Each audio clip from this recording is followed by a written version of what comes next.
बुद्धं नमामि धम्मं नमामि संघं नमामि। पहिला प्रथम बुद्ध धम्म संघ या तीन रत्नांना पंचांग प्रणाम। बोधिसत्व डॉक्टर बाबासाहेब आंबेडकर,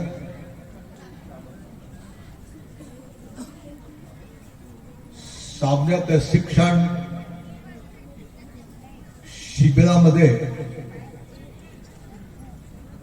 प्रवचित होऊन पूजनीय भिक्षू संघाच्या अमृतुल्य वाणीतून आपल्या दुःखमुक्तीचा सुखशांतीचा मार्ग श्रवण करत असले सर्व प्रवचित साम्यक बौद्ध धम्म परिषदेच्या निमित्तानं प्रत्येक दिवशी धम्म परिषदेमध्ये उपस्थित राहून आपल्या कल्याणाचा, हिताचा आणि सुखाचा मार्ग पूजनीय भिक्षूच्या अमृतुल्य वाणीतून श्रवण करण्यासाठी उपस्थित असलेले सर्व धम्म उपासक, उपासिका तथा बाल काढव, आपण या मानव धम्मामध्ये दीक्षित झाल्यानंतर आपण दैनंदिन जीवनामध्ये कसं आचरण केलं पाहिजे हे प्रत्येकाने समजून घेणं अत्यंत आवश्यक आहे। भगवान बुद्ध आणि त्यांच्या प्रमुख शिष्यांनी ज्या धम्माचा उपदेश केला, धम्म शिकवला, त्या धम्मस्कंदाची संख्या आहे 84,000 धम्मस्कंद। असा तो महान अथंग सागरासारखा तो धम्म आहे। 84,000 धम्मस्कंद। पण या संपूर्ण 84,000 धम्मस्कंदाचा सार संक्षिप्त रूपाने आपल्याला समजून घेता येतो। आजच्या प्रसंगी उपासक, उपासिकांनी दैनंदिन जीवनामध्ये कसं वागावं, त्याप्रमाणे आचरण केलं असता जिवंतपणीच तो मनुष्य सुगतीला जातो। ती एकच गाथा मी तुम्हाला सांगेन, ती गाथा सर्वांना पाठे आहे, माहित आहे, पण प्रत्यक्ष आपण दैनंदिन जीवनामध्ये त्याला आचरणामध्ये आणत नाही। कोणतं ते बुद्धवचन आहे? दान ददन्तु सद्धायं शीलं रक्षन्तु सर्वदा भावना विरता होन्तु गच्छन्तु देवता गता। ही एक गाथा आहे। त्या गाथेचा अर्थ काय होतो? दान ददन्तु सद्धायं, माणसाने श्रद्धेने दान द्यावं।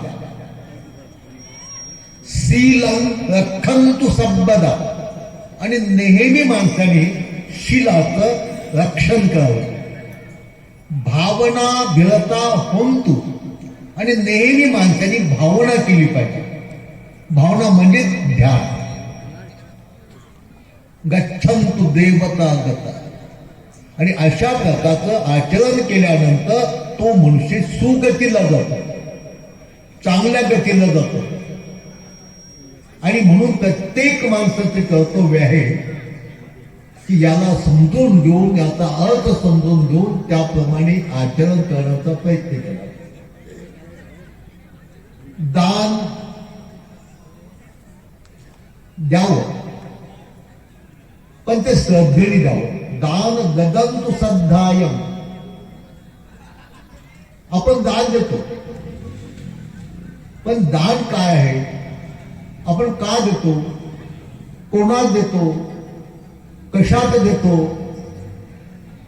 हे ते आपण सम्यक दृष्टीनं जाणून घेतलं पाहिजे.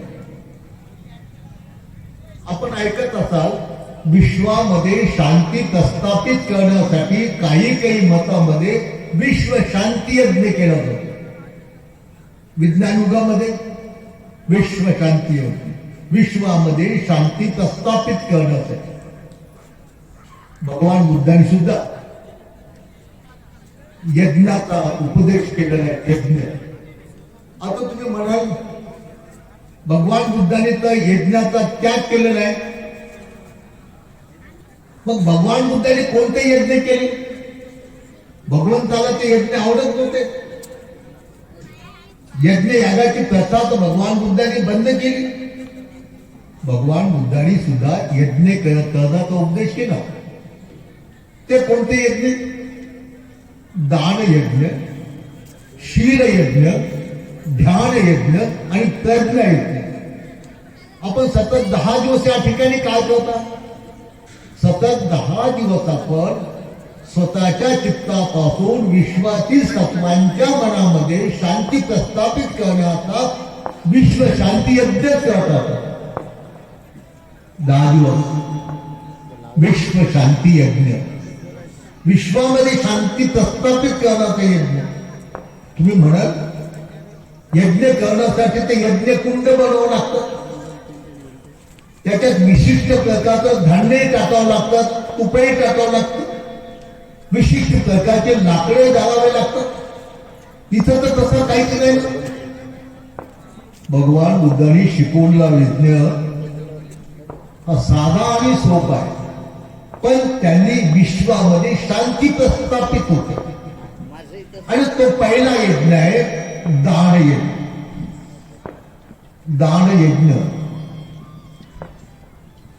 ज्या यज्ञाने विश्वामध्ये शांती प्रस्थापित होते. मग हे दान काय? दानाचे प्रमुख भगवान बुद्धांनी 3 प्रकारचे आहेत: आमिष दान, अभय दान आणि धम्मदान. आता आमिष दान म्हणजे काय? ज्याच्यावर मनुष्य जिवंत राहतो, ज्या दानाची नितांत माणसाला आवश्यकता असते तर आमिष दान म्हणतात. ज्याला प्रत्ययाचं दानही म्हणतात.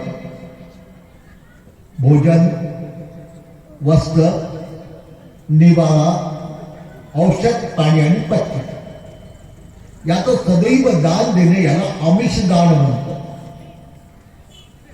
आता तुम्ही म्हणाले आमिष दानातून विश्वशांती कशी प्रस्थापित होईल? आमिष दानातून. आता हे आमिष दान उपासक आणि उपासिका यांनी सदैव भगवंताच्या श्रावक संघाला दिलं पाहिजे. भिक्षू भिक्षुनी संघाला भोजन दान, शिवदान, निवास दान, औषध, पाणी आणि पथ्य दान.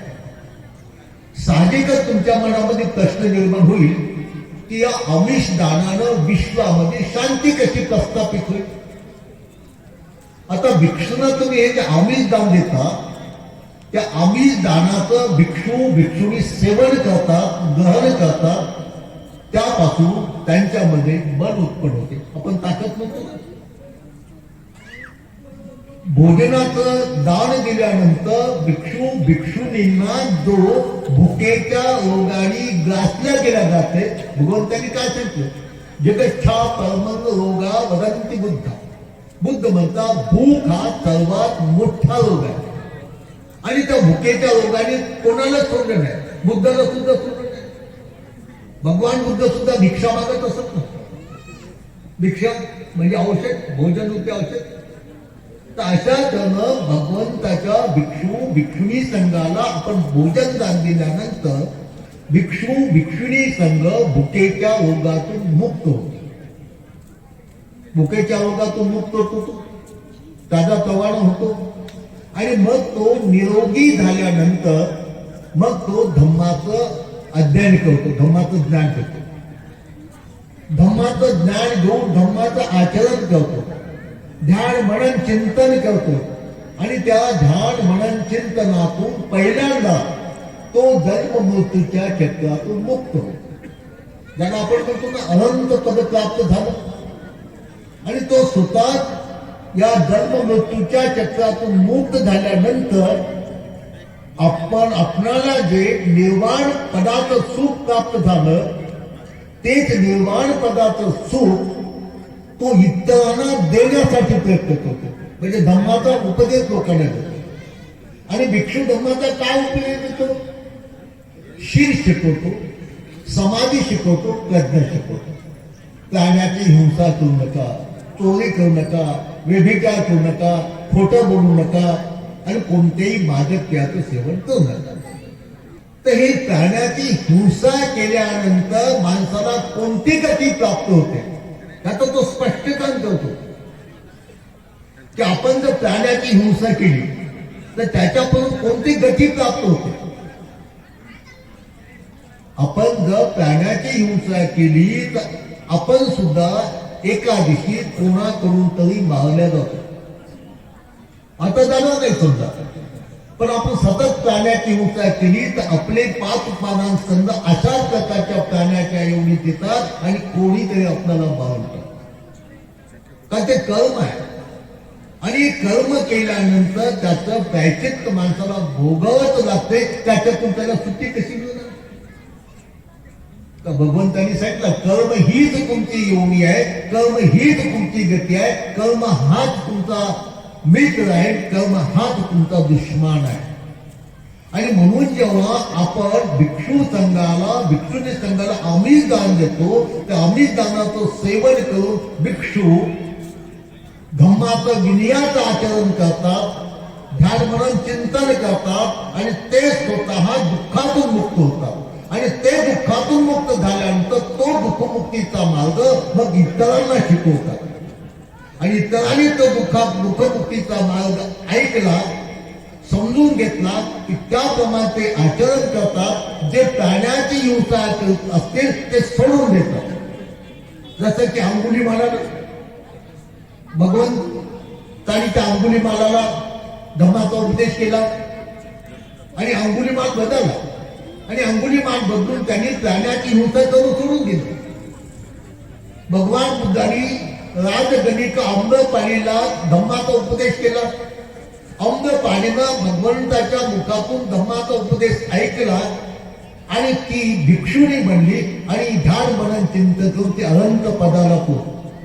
की वैशाली नगरीची जिला राजगणिका म्हणत असत, वेशा म्हणत असत, ती आम्रपाली भगवान बुद्धाचा उपदेश ऐकून भिक्षुणी झाली.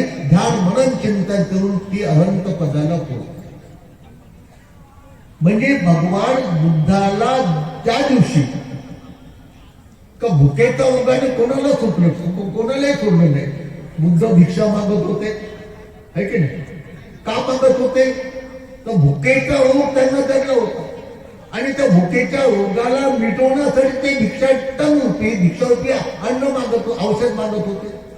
तर अशा तऱ्हेने भिक्षुनी संघाला जे तुम्ही आमिष दान देता, त्या आमिष दानाचं रूपांतर धम्मदानामध्ये, आणि धम्मदानाचं रूपांतर जीवदानामध्ये. हे साधू सुद्धा आहे, पण तुम्हाला दानाचं महत्व समजलं. आले भलते देता म्हणजे देता, आले भलते देता म्हणजे देता.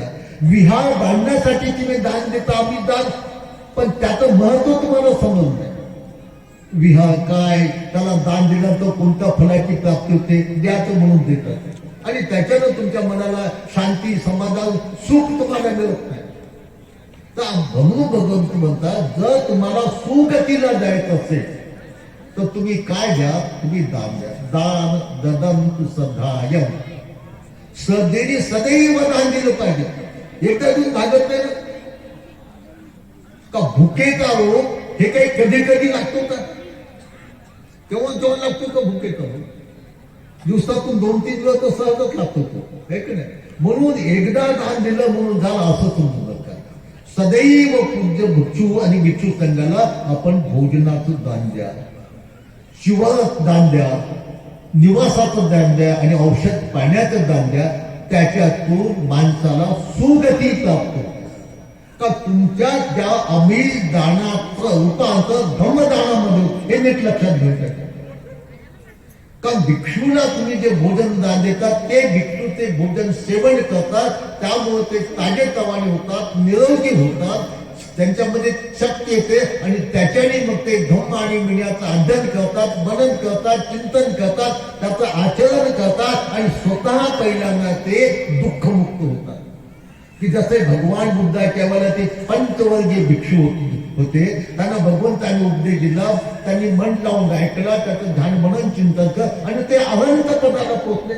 आणि त्या अनंत पदाला पोचल्यानंतर भगवंतांनी हाताने आदिला तर भिकवे चारिकं बहुजन हिताय बहुजन सुखाय. ते तेव्हा ते अनंत झालेले भिक्षू भगवंताच्या आदेशानुसार सर्व चालकात करू लागले आणि लोकांना धम्माचं ज्ञान देऊ लागले.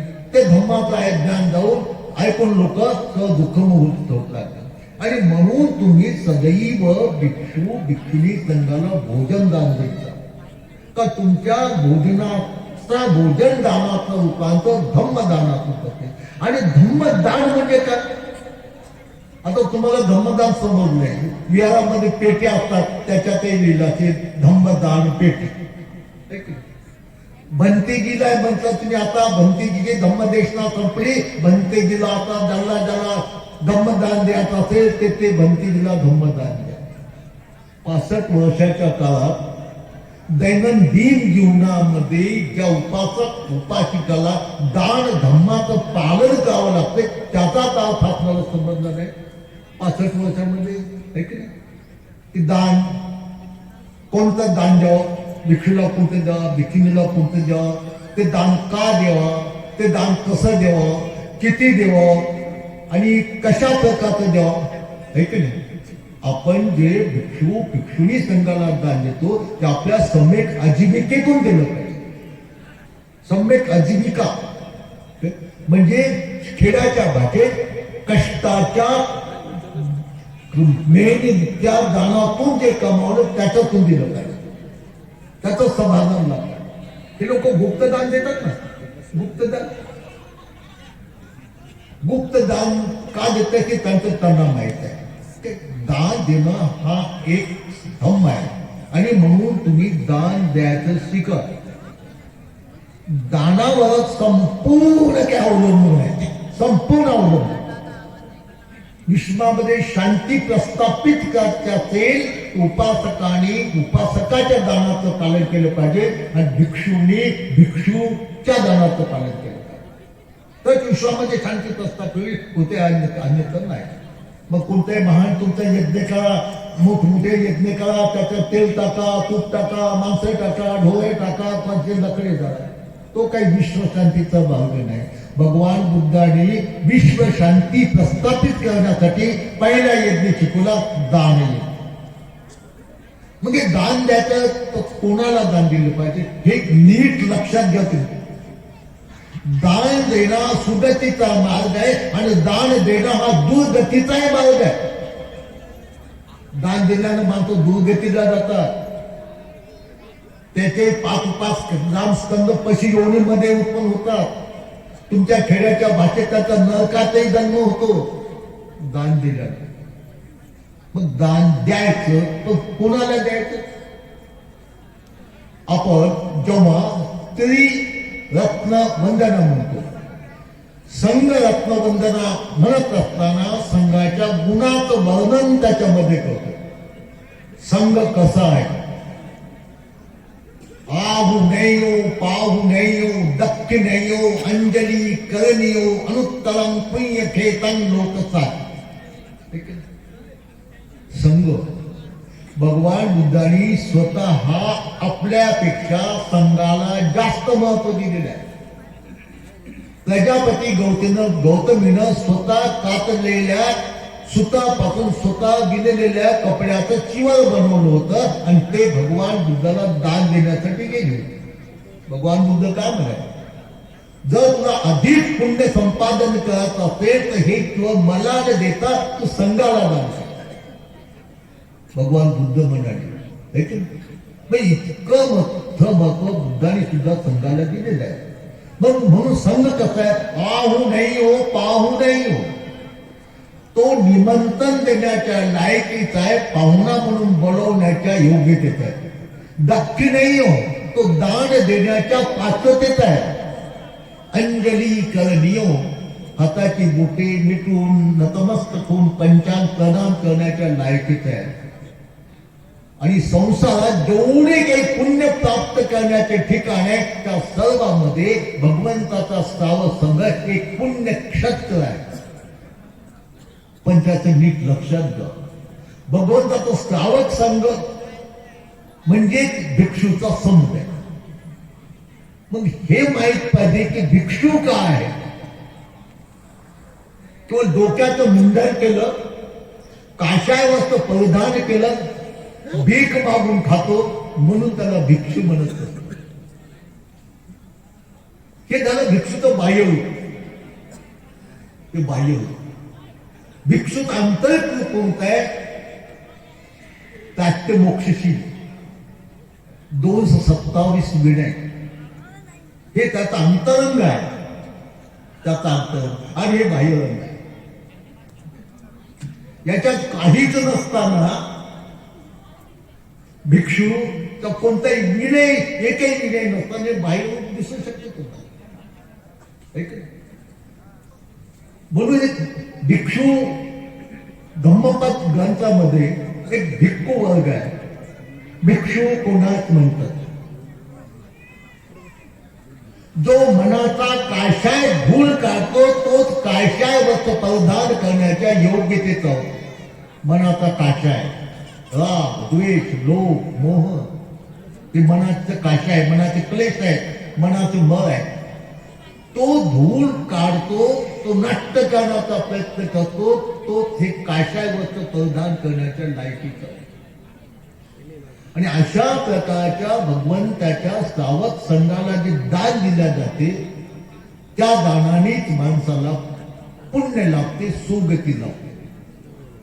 नीट लक्षात घ्या. आणि दान देण्यासाठी संसारामध्ये भगवंताच्या श्रावक संघाच्या व्यतिरिक्त कोणीच नाही दान देण्यासाठी. की भगवान बुद्धानं सांगितलंय. मग याचा अर्थ असा आहे की संघ कोणाला म्हणतात? आता तुम्ही नीट लक्षात घ्या की आपण त्रिशरण म्हणतो की नाही, त्याच्यात आपण म्हणतो का सिद्धार्थ गौतमं बुद्धं शरणं गच्छामि म्हणत नाही. बुद्धं शरणं गच्छामि. आपण त्रिशरण म्हणताना असं म्हणतो का बौद्ध धम्मं शरणं गच्छामि, धम्मं शरणं गच्छामि. त्रिशरण म्हणताना असं म्हणतो आपण भिक्खू संघं शरणं गच्छामि नाही म्हणत. म्हणून बुद्ध काय, धम्म काय, संघ काय नीट समजून घेण्याचा प्रयत्न केला पाहिजे. बुद्ध काय ते, धम्म काय, संघ काय. बुद्ध, धम्म आणि संघ याचा नीट अर्थ प्रत्येक माणसानं समजून गेला पाहिजे. तर प्रत्येक माणसाच्या जीवनाचा आधार बुद्ध, धम्म, संघच आहे. प्रत्येक माणसाच्या. त्याला माणूस आपण म्हणतो, त्याला माणूस आपण म्हणतो. त्याला प्रत्येक माणसं शरणस्थान बुद्ध, धम्म, संघच आहे. प्रत्येक माणसाचं श्रद्धास्थान बुद्ध, धम्म, संघच आहे. या 3 शरणस्थानाशिवाय माणसाला शरण जाण्यासाठी, श्रद्धा ठेवण्यासाठी, पूजा करण्यासाठी अन्य एकही शरणस्थान, श्रद्धास्थान, पूजास्थान नाही. पण याचा नीट अर्थ प्रत्येक माणसाने समजून घेतला पाहिजे. प्रत्येक माणसाने. आजच्या प्रसंगी त्याचं मी स्पष्टीकरण करणार नाही. फक्त दान दिल्यानंतर माणूस सुगतीला जातो. दान हा एक विश्व शांतीचा यज्ञ आहे. विश्वामध्ये शांती प्रस्थापित करण्यासाठी हे दान यज्ञ प्रत्येक माणसाने करावं. पण ते दान कोणा द्यावं, का द्यावं, कशाने द्यावं, किती द्यावं हे मात्र आपण सम्यक दृष्टीनं समजून घेण्याचा प्रयत्न केला पाहिजे. पहिल्यांदा भिक्षुणी संघाला आपण आमिष दान दिले पाहिजे, भोजनदान. भोजनदानाचं रूपांतर धम्मदानामध्ये होते आणि धम्मदानाचं रूपांतर जीवदानामध्ये होते. आता भंतीचे पंचशील तुम्हाला देतात की नाही? प्राण्याची हिंसा करू नये, चोरी करू नये, व्यभिचार करू नये, खोटं बोलू नये, कोणत्याही मादक पेयाचं सेवन करू नये. हा पंचशील तो उपदेश देतात. तो पंचशीलाचा उपदेश ऐकून त्याला समजून घेऊन त्याप्रमाणे तो वागणं, तर मग काय होते, जो कोणी प्राण्याची हिंसा करत असेल तो सोडून देतो. जर हिंसा केल्यानंतर कोणती गती प्राप्त होते, त्याच्यापासून कोणते दुश्मनाचं स्पष्टीकरण केल्यानंतर कोणीच माणूस हिंसा करणार नाही. का त्यामुळे ते तशा प्रकार स्पष्टीकरण कोणी करतच नाही की प्राण्याची एवढं काय सांगतो, प्राण्याची हिंसा करू नये. संपला, मी प्राण्याची हिंसा करणार नाही अशी प्रतिज्ञा करतो. पण प्राण्याची हिंसा म्हणजे काय, प्राण्याची हिंसा का होते, प्राण्याची हिंसा केल्यानंतर कोणती गती प्राप्त होते, याचा जर सखोल आपण अभ्यास केला आणि सखोल माहिती जर आपण ग्रहण केली तर बहुतांशी माणसं प्राण्याची हिंसा करणं सोडून देते. कोणाला वाटतं की मी दुर्गतीला जावं? तुम्हाला वाटतंय का मी मेल्यानंतर त्या गुहातल्या किड्यामध्ये माझा जन्म व्हावा, असं वाटतंय का तुम्हाला? काही कळम आहे, जर आपण प्राण्याची हिंसा केली तर तशा प्रकारची दुर्गती माणसाला प्राप्त होते, त्याच्यातून सुट्टी नाही. आता आपण कर्म केलं ना, जसे कर्म तशी फलप्राप्ती होतात. आणि म्हणून आपण सदैव सम्यक दृष्टीने पूज्य भिक्षू भिक्षुनी संघाला आपण भोजनदान, जीवदान, निवासदान, पथ्यदान याचं आपण दिलं पाहिजे. तर याच्यातून एक महान असा यज्ञ आहे का भिक्षू भिक्षूने तुमच्याकडून दिलेलं अन्न सेवन करतात, तुमच्याकडून मिळालेलं चिवळ परिधान करतात, त्याच्याने ते निरोगी होतात आणि निरोगी झाल्यानंतर जो काही धम्म आहे तो श्रवण करून त्याप्रमाणे आचरण करून आपण दुःखमुक्त होतात. आणि म्हणून सदैव आपण भिक्षू भिक्षूंना भोजनदान दिलं पाहिजे. का त्या भोजनदानाचं महान असं पुण्य आपल्याला प्राप्त होतात. तुम्ही एक साधी गोष्ट घेणार, जेव्हा सिद्धार्थ गौतम त्या उर्वैल जंगलामध्ये वटवृक्षाच्या खाली तपश्चर्या करत होते, काय अवस्था झाली होती त्यांची तपश्चर्या करताना? पाठीचा आणि पोटाचा कणा एकच झाला होता. पाठ आणि पोट फक्त मणका शिल्लक होता. त्या जंगलात कोणी त्यांना पाहिलं तर कोणी म्हणे हा मेला, कोणी म्हणे हा जिवंत आहे, कोणी म्हणे हा काळा रंगाचा आहे, कोणी हा फिकट रंगाचा आहे, असे म्हणत होते.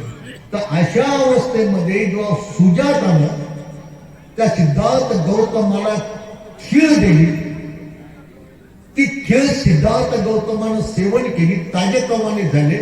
आणि त्याच्यानंतर मग तिथून उठून त्या चिंपल्याच्या वृक्षाखाली बसून त्यांनी ध्यान मनन चिंतन केले. आणि तिथे त्यांनी तो दुःखमुक्तीचा मार्ग जाणून अनुभवून मी बुद्ध झालो अशा प्रकारची घोषणा केली. आता त्या अवस्थेमध्ये सुजातानी जर त्या सिद्धार्थ गौतमाला खिळचं दान दिलं नसतं तर कदाचित सिद्धार्थ गौतम मरतही होते. ते मेला म्हणून काही सांगत होता. पाठीचा कणा एकच झालं होतं. 6 वर्ष खर्च तपश्चर्या केली. कधी एक कण खायचे तर कधी उपाशी राहायचे, कधी 7 दिवसाला एक कण खायचे.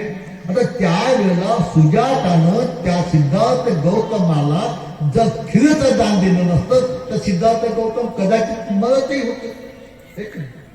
पण त्या खिरीच्या दानाने ते ताजेतवाने झाले, निरोगी झाले. तिथून ते उठले, त्या पिंपळाच्या वृक्षाखाली बसले, ध्यान मनन चिंतन करून त्यांनी संपूर्ण दुःखमुक्तीचा मार्ग जाणला. आर्य सत्याष्टांगिक मार्ग शोधून काढला, स्वतः अनुभवला आणि मग घोषणा केली, मी आता बुद्ध झालो, मी आता दुःखमुक्त झालो, माझ्या 5 स्कंदाला पुन्हा जन्म नाही, हा माझा अंतिम जन्म आहे.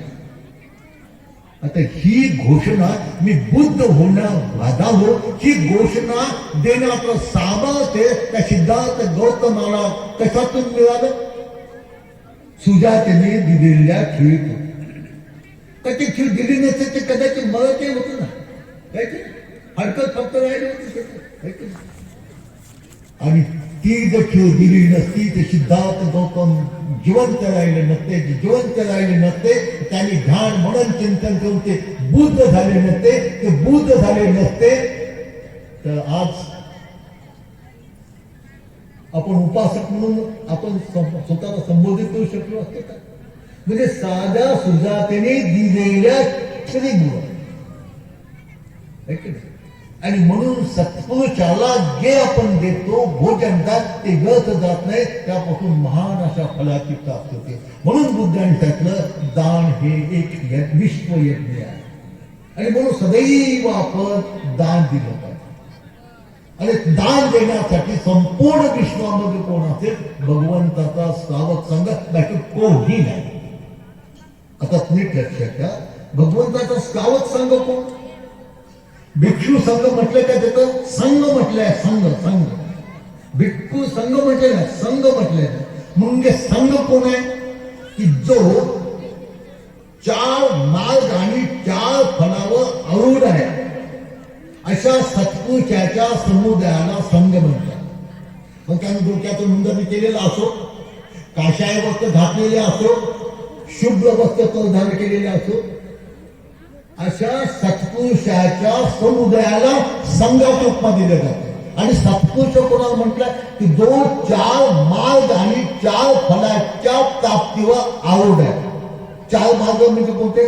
स्तोत्रापती मार्ग, स्तोत्रापती फलप्राप्त, सकृदागामी मार्ग, सकृदागामी फलप्राप्त, अनागामी मार्ग, अनागामी फलप्राप्त, अनंत मार्ग आणि अनंत फलप्राप्त, असे या 4 मार्ग आणि 4 फलावर जो आरूढ आहे त्याला सत्पुरुषा भिक्षू संघाचा सदस्य म्हणतात. मग तो कोणी असो, तो शुद्ध वस्त्रधारी असो, तो कोणी असो, कोणी का माणसात कोणत्या प्रकारची जात नाही, काय नाही. तर